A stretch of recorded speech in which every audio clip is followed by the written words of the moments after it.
विशेष मौका दिया, इसीलिए मैं आपका धन्यवाद करता हूं।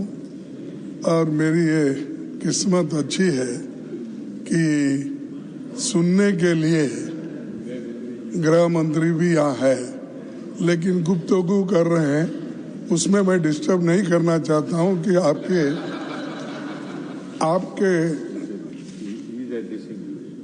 नो वो तो सुन रहे हैं। ऐसा रहता, एक आंख सुनने का है, एक आंख देखने का, कान, तो वो उसमें तो सब तरफ देखते रहते हैं।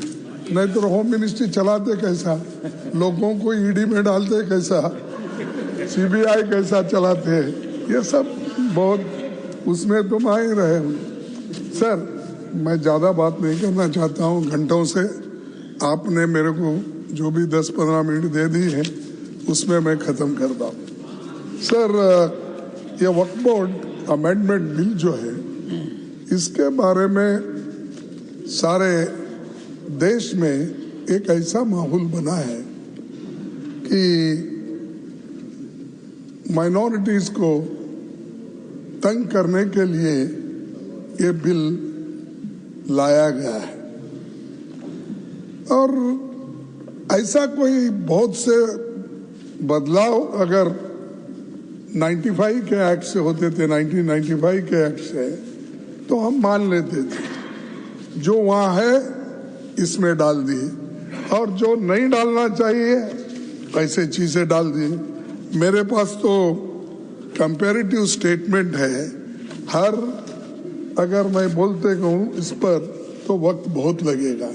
मैं ये 3 कॉलम बनाया हूं कि पहले क्या था फॉर्मेशन, अब बीच में 95 में क्या था, इन्होंने क्या बदलाव किया, ऐसे सारे चीजें आपके सामने मैं रखने की कोशिश तो नहीं करूंगा, क्योंकि टाइम कम रहने की वजह से, और बिल को पास करना भी है आपको, तो इसलिए ये जो इतने लोग अपोज कर रहे हैं, और आपको देखिए इवन पार्लियामेंट में भी जो आपने कोशिश की सबसे मिलके इसको पास कराने के लिए, लोकसभा में, तो ये बिल पास हुआ कितने में, इनके पक्ष में 288 आए और विरोध में 232 आए। ऐसा कौन सा, यानी सभी लोग इसको एक्सेप्ट किए। इसका मतलब ये है इसमें खामियां हैं। इसको आप ये देखना चाहिए। अगर हम लोग जो हम करते हैं वही सही, जिसकी लाठी उसकी भैंस अगर करते गए तो सर ये किसी के लिए ठीक नहीं होगा। और दूसरी बात ये है कि ये डोनेशन का, यानी दान का बिल है, ये कोई और तरीके से पैसे लाने के लिए या पैसे जमा करने के लिए नहीं है। ये जो दान देता है या कोई इसको डोनेट करता है, वो मुसलमान हो सकता है, क्रिश्चियन हो सकता है, हिंदू हो सकता है, सिख हो सकता है, लेकिन ये सारी चीजें ध्यान में रख के आप करने के बजाय इसको आपने अलग तरीके से इसको देखकर जो माइनॉरिटीज के हकूक है उस हकूक को छीनने की कोशिश एक तरफ किए हैं, और दूसरी तरफ अभी कई वक्ताओं ने उधर से जो भी बोलते हैं पसमिंदा उनको और महिलाओं को ठीक करने के लिए, भाई ठीक है, लेकिन मैं आपका ये क्वेश्चन का आपने आंसर दिया है, यानी आपके डिपार्टमेंट, माइनॉरिटीज के डिपार्टमेंट को आपने कितने पैसे अलॉटमेंट किया माइनॉरिटीज के लिए और कितना खर्च किया, और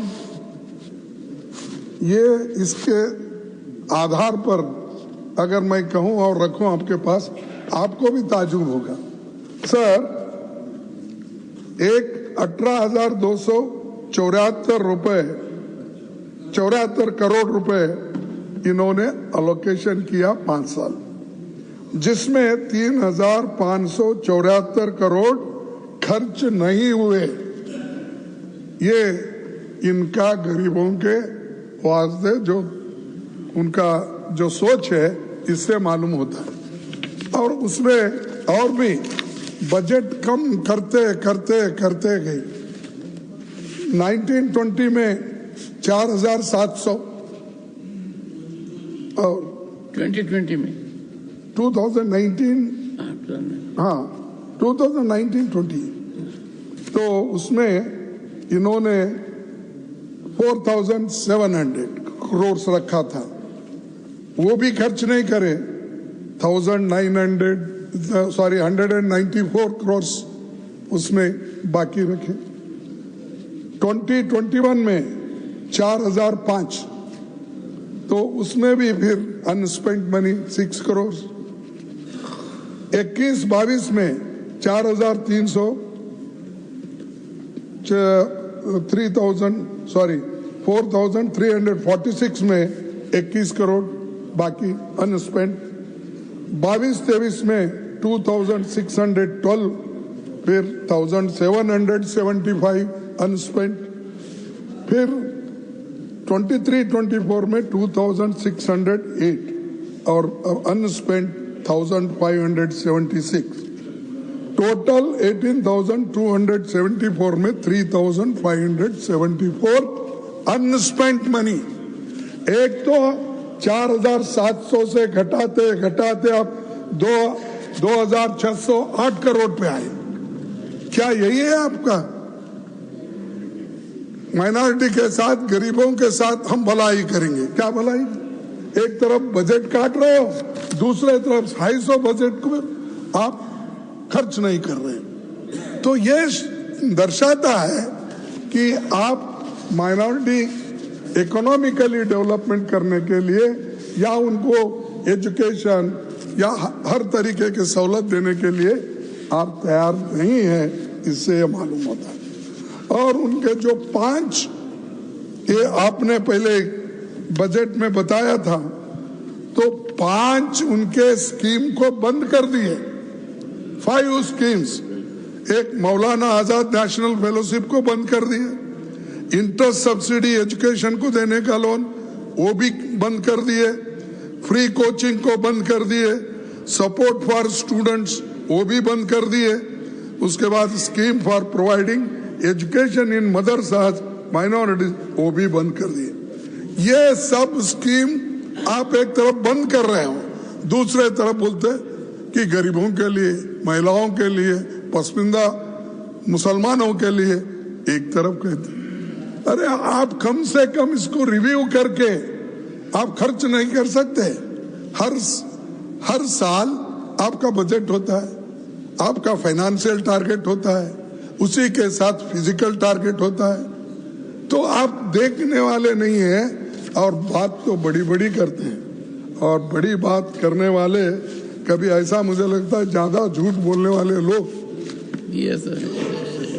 नहीं ओके, डिलीटेड असत्य बोलने वाले लोग, ये भी छोड़ो, सत्य न बोलने वाले कर दो। नहीं भाई, असत्य बोले तो सत्य से परे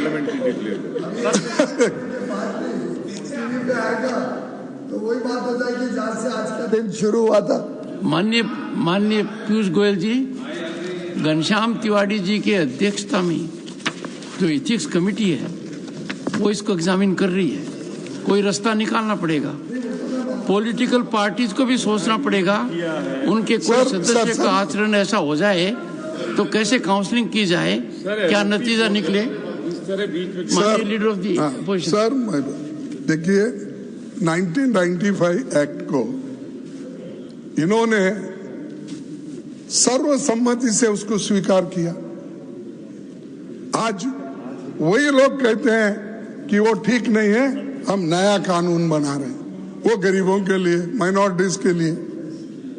तो उसके बाद में उनके जो भी लीडर्स है मैं नाम पढ़ सकता हूं, लेकिन जरूरत नहीं, क्योंकि इसके पहले हमारे नासिर साहब ने बताया पार्लियामेंट में कौन सपोर्ट करे, राज्यसभा में कौन सपोर्ट करे, इनके लोग प्रेजेंट थे।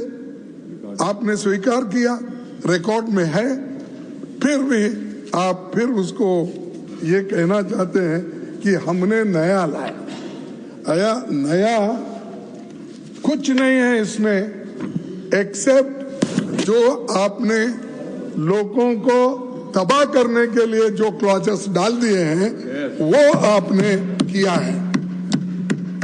अब देखिए, सर्वे commissioner and additional commissioner appointed to conduct the preliminary survey of work properties.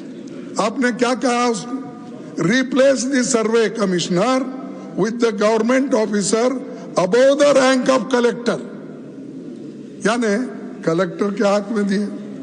तो इलेक्टेड डेमोक्रेसी में तो इलेक्टेड मेंबर्स ठीक है ना सर?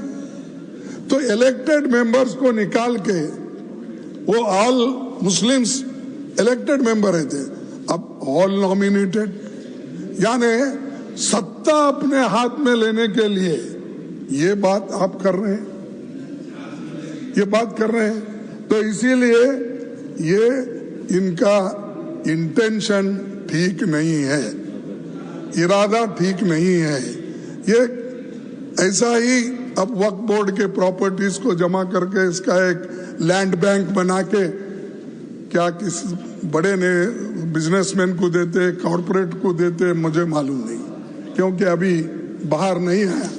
अब गवर्नमेंट का ही बेच रहे हैं, ऑल पब्लिक सेक्टर्स बेच रहे हैं।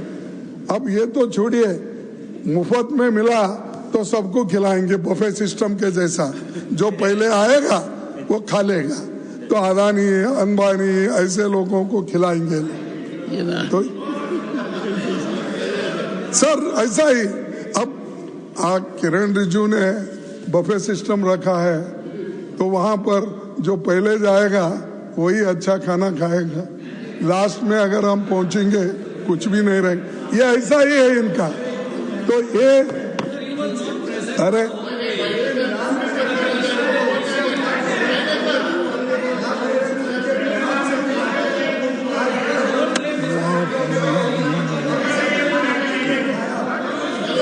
से सबने खिलाया, उसके बाद ये सुन के बड़ा दुख होता है सर। एलओपी अगर बोल रहे हैं तो सर इस तरह बीच में डिस्टर्ब करना चाहिए सर। और एक सब गवर्नमेंट पहले की प्रोविजन जो था, गवर्नमेंट प्रॉपर्टी आइडेंटिफाइड एज वक्फ रिमेन्स वक्फ, ये था सर। अब क्या कर दिए हैं, गवर्नमेंट प्रॉपर्टी आइडेंटिफाइड एज वक्फ will no longer be considered वक्फ। The district collector will determine ownership in case of uncertainty and update revenue records who reports to the state. ये कैसा करेगा साहब कलेक्टर? क्योंकि वो रेवेन्यू, ऑल रेवेन्यू लैंड्स उनके हाथ में रहते हैं, और वही अगर वहां पर बैठे इस पे न्याय करने के लिए, नेचुरली कलेक्टर अपने फेवर में करेगा, ना कि वक्फ बोर्ड के फेवर में करेगा। तो इसीलिए इसको देखना चाहिए, जो जजमेंट देने वाला है और वो खुद ही पार्टी है। ये सारी चीजें इसमें है। और दूसरी बात, पहले एमपीज, फॉर्मर जजेस and eminent persons appointed to the central work council must be मुस्लिम। अब क्या किया आप, एमपीज, फॉर्मर जजेस and eminent persons appointed to the central work council need not be Muslims and 2 members must be non Muslim.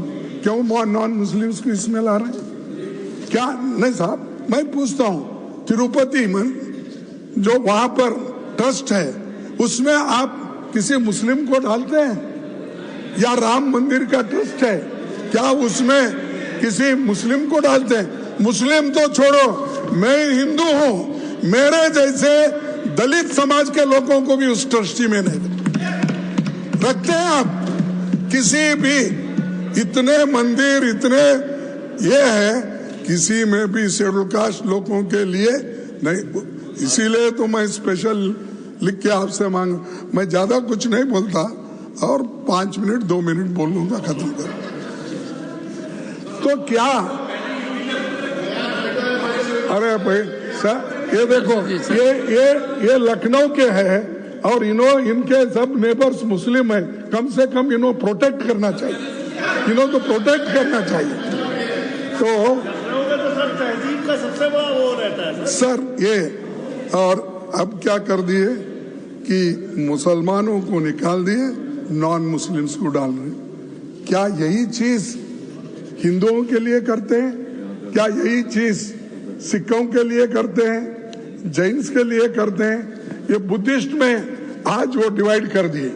अरे हर जगह की जो जिस फेथ में विश्वास रखते हैं उस फेथ के लोगों को ही वहां मेंबर बनाया जाता है। तो वहां पर क्यों बुद्ध गया में आज झगड़ा चल रहा है, और बुद्ध गया में वो बौद्धिस्ट लोगों को आप वापस दो, ये कहना दुनिया के लोगों का है, सिर्फ इस देश के लोगों का नहीं है। Japan, China, Cambodia, Thailand, Myanmar, Sri Lanka, ये सब बोलते हैं। तो वहां पर आप न्याय नहीं देते, सब दूसरे तरफ आप घुस रहे हैं हर चीज में, और मुसलमानों को तंग करने के लिए हर चीज में आप हाथ डाल रहे हैं। और तीसरी चीज मैं आपसे कहना चाहता हूं, ये वुमन एटलीस्ट 2 पहले ही थे, अब आपने कौन सी ऐसी बहादुरी की या कौन सा ऐसा किया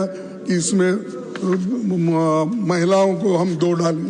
लेकिन वो भी क्या है, actual number of non Muslim members could be significantly higher, potentially even forming the majority. तो ये चीजें जो कर रहे हैं ये अच्छी नहीं है, इससे झगड़ा नहीं, इसमें देश में झगड़ा होता है, ये झगड़े की आप बीज डाल रहे हैं। अगर आप दबाने की कोशिश करो मुसलमानों को, ये नहीं होता साहब। आप मिट्टी में उनको दबाने की कोशिश करेंगे तो कभी वो बीज है, थैंक यू मिट्टी से फिर उठते हैं, थैंक यू सर, फिर ग्रो होते हैं, फिर आपको ही ये सुलझाना पड़ता है। और मैं अपने होम मिनिस्टर से अपील करूंगा कि आप इसको विड्रॉ कर लिए, आप प्रेस्टीज इश्यू मत बनाओ। अगर गलतियां हैं तो सुधारने में क्या है, अगर ठीक नहीं है तो सही करने में क्या है। हमने इस देश का कानून बहुत दफा, इस देश का संविधान में अमेंडमेंट लाए बहुत से, तो ये करना, विड्रॉ करना ठीक है। मुसलमानों के लिए ये अच्छा नहीं है और कॉन्स्टिट्यूशन के खिलाफ है। कॉन्स्टिट्यूशन को सबको आजादी दी है, इसके बावजूद फ्रीडम ऑफ एक्सप्रेस नहीं है, फ्रीडम ऑफ प्रॉपर्टी नहीं है, दान दिए सो रख ले नहीं सकते। ये चीजें करना ये समाज के लिए ठीक नहीं। और जो शांति और सौहार्दता इस देश में है उसको आप कायम रखने की कोशिश करो, उसको छेड़ने की कोशिश मत। सर 1 मिनट लास्ट, इतना बोल के खत्म कर देता। मैं एक शायरी सुना, कभी तो लिखा, नजर नहीं है नजारों की बात करते हैं, नजर नहीं है नजरों की बात करते हैं, हाँ नजर नहीं है नजारों की बात करते हैं, जमी पे चांद सितारों की बात करते हैं। वो हाथ जोड़कर बस्ती को लूटने वाले, वो हाथ जोड़कर बस्ती को लूटने वाले भरी सभा में सुधारों की बात करते हैं। श्री संजय कुमार बड़ा हसीन है सर, पूरा बोल। अच्छा पूरी नहीं गया, हाँ बड़ा, ये शेर पूरा होने दो। वो हाथ जोड़कर बस्ती को लूटने वाले भरी सभा में सुधारों की बात करते हैं। बड़ा हसीन है उनकी जुबान की जादू, लगा के आग बाहरों की बात करते हैं। और मिली कमान तो अटकी नजर खजाने पे जमीन पे लगी, मिली कमान तो अटकी नजर खजाने पर, नदी सुखा के किनारों की बात करते हैं, नदी सुखा कर किनारों की बात करते हैं। वही गरीब बनाते हैं, आम लोगों को वही नसीब के मारों की बात करते हैं। तो इसलिए कहता हूँ श्री कम से कम अब तो संजय कुमार झा, अब नहीं, अब तो शाह साहब सुनने के बाद तो कम से कम वापिस लो, कोशिश करो। श्री संजय कुमार झा। माननीय सभापति महोदय, आपका बहुत बहुत धन्यवाद। जितने महत्वपूर्ण वक्फ संशोधन विधेयक